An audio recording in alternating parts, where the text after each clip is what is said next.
여러분 안녕하세요. 황금 같은 배당금을 받을 때까지 배당주를 매수하는 황금 거북이입니다. 오늘은 시청자 주식 분석 영상을 만들어 보았습니다. 구독 마크까지 붙어 있는 프랑스 인형님이 궁금한 종목은 카프로입니다. 왠지 자동차와 관련이 있을 것 같은 카프로이지만 전혀 자동차 산업과는 관련이 없는 주식입니다. 그럼 분석을 시작해 보겠습니다. 카프로는 황금 거북이가 좋아하는 오랜 사업 운영을 한 회사입니다. 설립일이 1969년이고 상장된 연도는 1974년입니다. 최대 주주가 대기업 효성그룹의 효성 TNC입니다. 중견기업이며 코스피에 상장된 카프로를 알아보도록 하겠습니다. 카프로는 시가총액 2032억, 코스피 602위를 기록하고 있는 회사입니다. 기업 개요를 살펴보면 나일론 섬유와 수지를 제조하는 원료를 국내에서 독점적으로 생산하고 있는 중입니다. 황금 거북이는 한국전력의 전기 생산, 강원랜드의 카지노 사업 같은 독점적 지위를 갖고 있는 회사를 좋아합니다. 국내 총 수요의 약 90%를 카프로가 공급하고 있고 유한비료 생산도 전체 물량의 90%를 수출하는 등 기업 개요를 보면 가슴이 뛰기 시작합니다. 뜨거워진 가슴을 진정시키고 객관적인 재무제표를 확인해 보겠습니다. 황금 거북이는 빨간색 숫자가 투자 활동 현금 흐름에 있는 것을 좋아하지만 위쪽에 있는 것은 별로 좋아하지 않습니다. 아쉽게도 주식회사 카프로 같은 경우 2019년과 2020년 2기 연속 단기 순손실이 발생하고 있는 중이며 기업의 규모를 가늠할 수 있는 자본 총계가 2018년부터 점차 감소하고 있는 중임을 알 수 있습니다. 아까 기업 개요를 살펴보았을 때 효성 TNC가 최대 주주로 있었습니다. 그럼 주식회사 카프로는 효성그룹일까요? 아쉽게도 효성그룹은 아닙니다. 주요 주주의 12.75%가 효성 TNC가 보유하고 있지만 효성그룹에 속한 것은 아닙니다. 효성 TNC나 주식회사 효성의 계열 정보를 살펴보면 주식시장에 상장된 10개 회사 중 카프로는 없습니다. 그래서 효성 TNC의 타 법인 출자 현황을 살펴보았는데요. 카프로 같은 경우 효성 TNC의 단순 투자 목적으로 보유했다고 사업 보고서에 적혀 있습니다. 그럼 기업 개요 첫 번째 줄에 있던 효성 TNC가 최대 주주인 점은 큰 영향을 미치지 않는 것으로 확인되었습니다. 이제 두 번째 문단에 있는 국내 독점 생산과 국내 최대 유한비료 생산 업체 관련한 내용을 확인해 보겠습니다. 기업 개요를 살펴보면 독점 생산이란 문구와 90% 수출이라는 문구가 있는데 2019년과 2020년에 단기 순손실이 발생하고 있다는 사실입니다. 왜 그럴까요?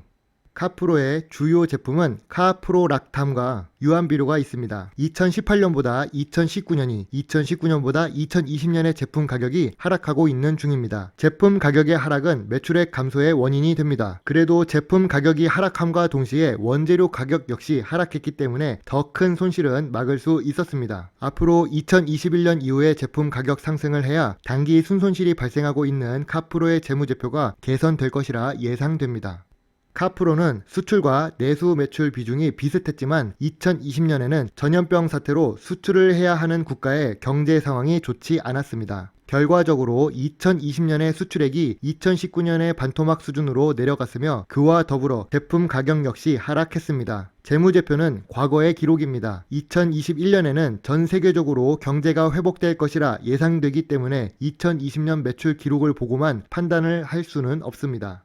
카프로는 황금 거북이가 좋아하는 부채 비율 100% 미만 기준을 2020년에 초과했습니다. 그래도 2019년과 2018년에는 100% 미만을 유지하고 있었으며 유보율도 높은 상태였지만 2019년과 2020년에 단기 순손실과 영업 손실이 발생하며 유보율이 감소하고 있는 중입니다. 그나마 과거부터 꾸준히 유보율을 기록했기 때문에 2019년과 2020년의 단기 순손실을 감내할 수 있는 상황입니다. 현재 주가가 상승해서 PBR은 높아진 상태입니다. 재무제표를 보면 단기 순손실이 있어서 주가 흐름이 좋지 않을 것이라 예상했지만 2020년 초보다 현재 주가는 상승한 상태입니다. 2021년 초보다도 주가가 많이 오른 모습을 볼 수 있습니다. 2020년 11월부터 거래량 증가와 주가 상승이 시작되며 상승 추세를 그리고 있으며 현재는 상승 추세 상단을 돌파한 상태입니다.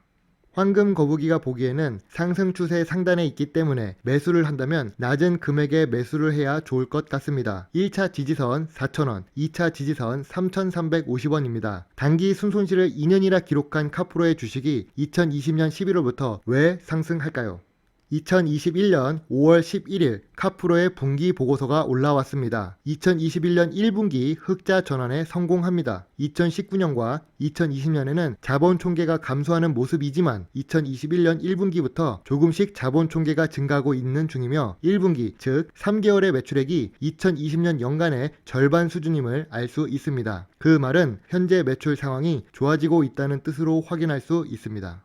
카프로의 월봉 차트를 확인해 보겠습니다. 황금 거북이 같은 경우 독점적인 공급이나 수출 비중이 높은 회사를 좋아하지만 카프로의 주식을 장기 투자하기에는 어렵다고 생각합니다. 물론 과거에 영광이 있던 주식이지만 나일론 산업이 반도체 및 제약 바이오 산업보다는 미래 성장성이 낮기 때문입니다. 네이버 TV에도 황금 거북이 채널이 있으니 구독해 주시면 정말 감사합니다.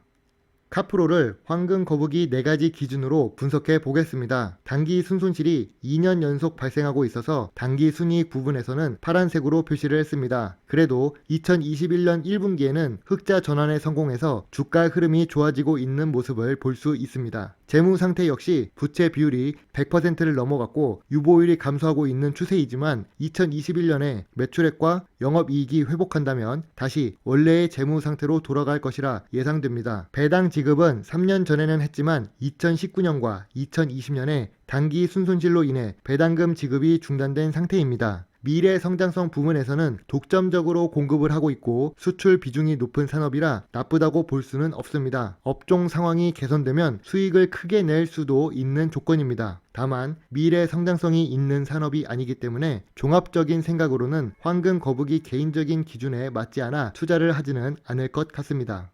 시청자 주식 분석은 황금 거북이의 개인적인 기준으로 분석을 하며 사업 보고서, 재무제표, 주식 차트, 뉴스를 보고 판단하는 것이기 때문에 100% 완벽하지 않습니다. 투자는 본인의 판단과 공부가 필요한 것입니다. 오늘도 부족한 영상이지만 끝까지 시청해 주셔서 감사합니다. 황금 거북이 채널도 함께 구독해 주시면 더 좋은 배당주 정보를 찾는데 많은 도움이 될 수 있습니다. 감사합니다. 황금 거북이입니다.